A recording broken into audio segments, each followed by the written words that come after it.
Eddie Bellahay, Bo Shungy,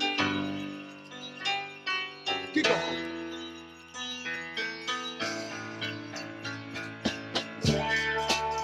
Ocho, Pony, Winnebago, Piper, Witchi-Tai-To.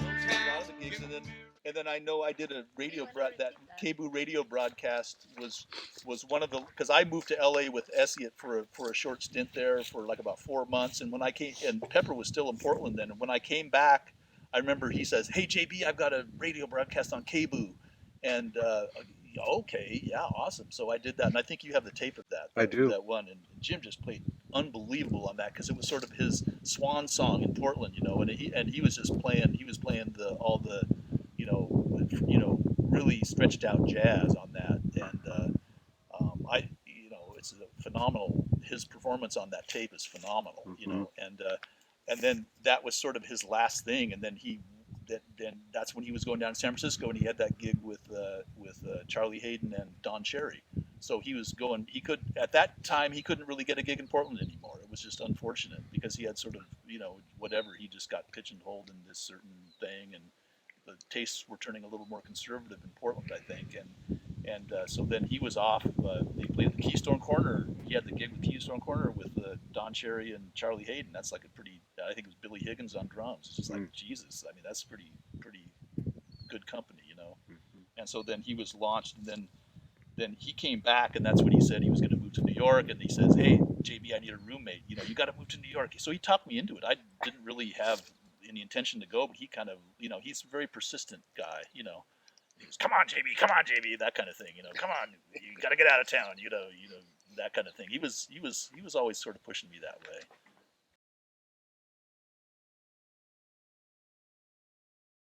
I mean, we were buddies, We went on camping trips together and stuff. We used to hang, The fishing trips. I went on fishing trips with them. He accused me of trying to kill him once because he says, JB, let's go on a camping trip. And I says, I don't know where to go. And he goes, so I just got a map out. And I says, oh, okay, we're going to go here. And it was like some obscure lake in the Mount Hood wilderness. And little did I know that it's like straight uphill. And so I went with him and Jim Peluso, and who's the drummer we were playing with. And we started going up this trail, and it's like straight up, and it's like, God damn, I think Capteen met us up. Yeah, Dave Capteen was playing with us then too, and he met us up at the lake. And so Capteen was way ahead of everybody, and I was kind of going, and then there was a little bit of alcohol involved, on the trip, and I got up on the lake, and I left Jim. The two Jims were behind us, and then I remember I was floating on the lake. I brought an air mattress up there, and Jim finally an hour later comes up. JB, you tried to kill us. This is so steep, man. I can barely survive the walk. It was so funny. I just remember that image of him walking up there, just all sweaty, and then we ended up having a great time. We were on this, in the middle of nowhere, just hanging. Jim used to enjoy every little detail of anything so much. When I met him, I had already been announced that I should meet Jim Pepper by many people. Nana Vasconcelos had told me, "Oh, you have to meet." When she Jim lived in Pepper. London at that time. Yeah, well, first I met Nana. Maybe I met him in Miami, I think. One time that I saw Nana in Miami, and he said, "You have to meet Jim Pepper," and then. John Betch. And then John Betch, when I was in Paris, said, "Hey, do you know this guy Jim Pepper? Maybe you know him," because I think somehow I reminded John of Jim, and so he said, "You have to meet him. Let's arrange for you to meet him." And we always kept crossing paths. And then I met JB, and one of the first things he mentions is Jim Pepper. It's like, you have to meet Jim Pepper. He's my good friend as well. I'm being sent Jim Pepper by the universe. And then when we first moved to New York, we were over at his apartment within the first day. Yeah, the first day I was in New York, I met him, and it was like we knew each other forever. And that's when he hired you for the gig at the Lincoln Center, just on the spot, just like that. He was just so spontaneous. And then he met Martin, my son, and he totally fell in love with Martin, and they made great friends. And he would come to visit, but he would come to play with Martina. He would take him to the park and play baseball, and he was so cheery and so enthusiastic about hanging with this 10-year-old kid, you know. It was Yeah, just Martina's got so great memories. fun That's so to cool see when you met him, you know, being in love with a little kid, you know, just loving him and being so graceful and creative with him. It's just, it was great, you know. Well, that's when we had the We thing. were- That's when we had the thing where we were taking artists from New York down to Peru. Right. Yeah, And and so we yeah. were taking Jim down. You know, Luciana organized this thing called Acetuna Albina, which was an artistic interchange between New York and Peru. And she took 26 different acts from New York to Peru, so it was a big production that went on for like 6 years. And Jim was supposed to go with us. He was the last. He passed away, unfortunately. Like The day that he was supposed to play in Peru, he was passing away. yeah, that was really Yeah. unfortunate. And the last time I saw Jim in Portland, I remember the last time I saw him was at the Brasserie, and and then I remember hugging him and I say, "I'll see you in Lima in like it was like a month, you know." And then he'd already had his chemotherapy, but there was no inkling. I didn't even cross my mind that he might pass away. Not even one single thought in my mind or in my fiber of my body was thinking that he was going to be gone. So when I was down in Peru and I heard that he passed away, it was just like, what? I just cried. You know, it was just like you couldn't. I just couldn't even imagine because we were playing him on the radio down in Lima. Everybody in Peru was starting to get attuned to his music. You know, we had talked on the phone with him just a few days before, and he was still giving us hope. And he was still thinking, yeah, I'm not feeling that well, but I'm gonna make it. I will make it. And he had this positive vibe. And it was just a few days before he passed that we had talked, you know. And so he was just that way, very unworried about the future, I guess. He just was, you know, living it to the fullest, right? Every minute. For the sake of maybe us missing that story about getting fired, can you go back over that for a second? Oh, when we got when we were playing the club in Lake Oswego, we were playing the club in Lake Oswego, and it was kind of a soft jazz gig, you know, and then there was a request for a girl from Ipanema, and Jim was a little bit, contentious that day or whatever. And he goes, "Yeah, we're gonna play a song called 'Bitch on the Beach,'"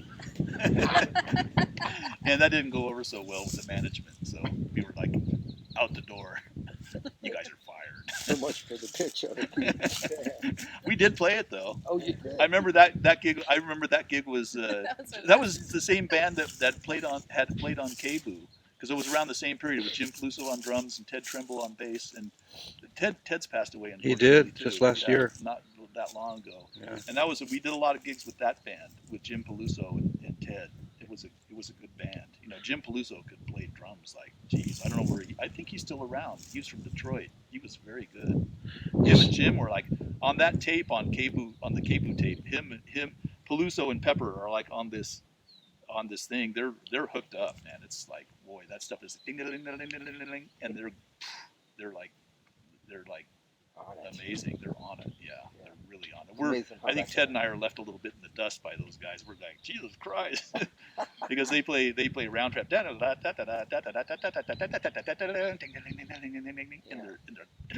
it's just like, I don't know who can play tenor like that. Nobody I ever heard. Nobody could play tenor like that. If you hear this tape, it's like, Jesus. This is what he used to say.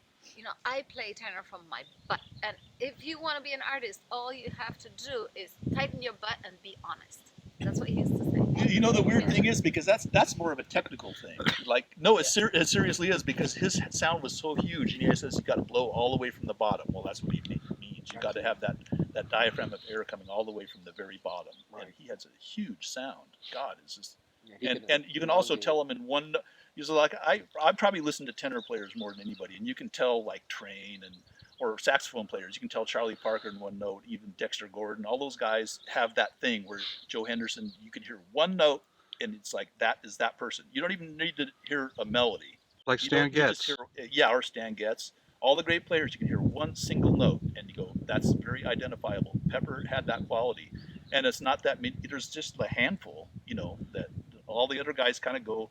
the guys that aren't as well known go in that thing where you can usually tell who they are once they play a chorus or this or that, but not very few people had that quality of one single note, and you go, that is that person. It's Train, of course, had that big time. And I think Jim was real influenced by Train because his sound is sort of coming out of that, but it had a little brighter edge on it, but it was definitely coming out of the way Coltrane, especially when he played a ballad, and his little inflections was very influenced by that. And he used to always tell me that I mean, he used to see Train a lot, so that when he was in New York, see, Jim was a young jazz star because he won the downbeat polls and all that when he was in New York, and that's way before I knew him. And but he was playing with all the heavyweights, and he was hearing Train a lot, and he absorbed that, and even running into, we opened for Scofield here. I opened for him at the Aladdin a number of years ago, and I know when I lived with Jim, I met a lot of those guys because he was playing with Scofield, so I met him, and I met Frizzell and the other guitar players and all the guys that would come by the house sometimes, and when I opened for Scofield, I reminded him, "Hey, I'm JB. I used to live with Jim," and so then as soon as Scofield heard Jim's name, he started telling all his bandmates about it because I was backstage with them, and he goes, "Yeah, this guy Jim Pepper, man. There's a lot of people forget about him, but he was the main guy that came. He was one of the main guys that came out of Train, and that's even Michael Brecker was a big fan of Jim Pepper's, and he was before Michael Brecker. So those guys were influenced by Pepper." And because he was in the forefront for a while there, but then his personal life took him off into different directions, and he kind of went to Alaska and kind of vanished off that scene. But he was like really in the forefront. That's why when he moved back to New York later, he went right up the ladder quick because he still had a reputation from the '60s.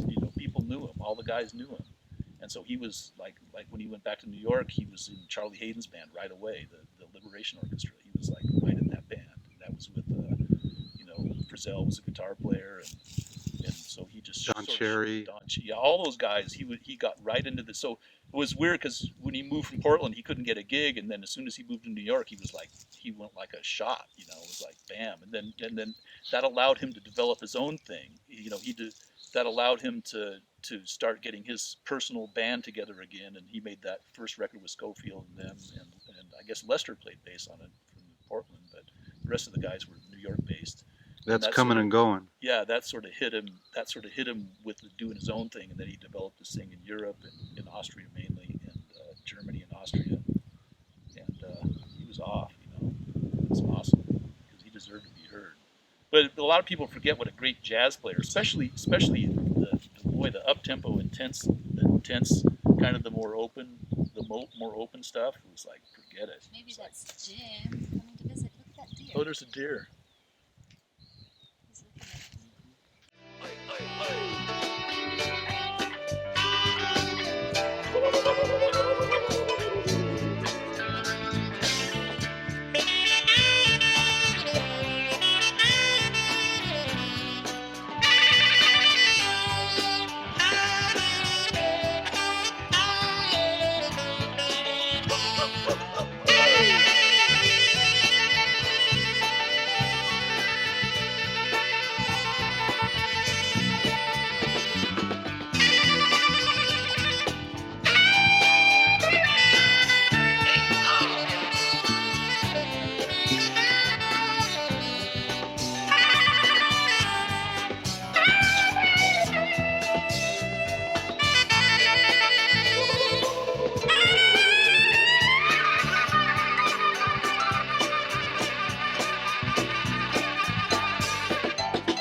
Witchy-Tai.